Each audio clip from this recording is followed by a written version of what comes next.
அதான் அழகு இந்த உலகத்துல. எங்க அம்மா இந்த மாதிரி சொன்னதா 5 ரூபாய் தருவாங்க. எங்க அம்மா எல்லாம் 1 ரூபாய் கூட தர மாட்டாங்க. தருவாங்க, அவ பைசா சொல்லலாம். ஹாய் ஃப்ரெண்ட்ஸ், நான் பேர் தான் ருச்சானா. நாங்க புதுசா பேர் யாஸ்.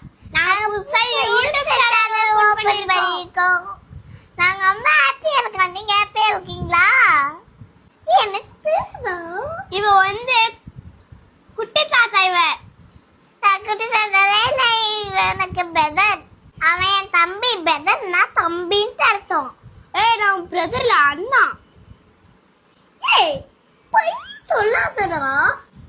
போய் சொல்லாத. நான் அண்ணா. நான் ஒன்னும் போய் தான் சொல்ல மாட்டேன். அவன் தினமும் போய் சொல்லிட்டே இருப்பான். யூடியூப் சேனல் ஓபன் பண்ணிட்டு ஹாப்பியா நம்ம சட்டை போட்டுட்டு இருக்கேன். அது இல்லையா?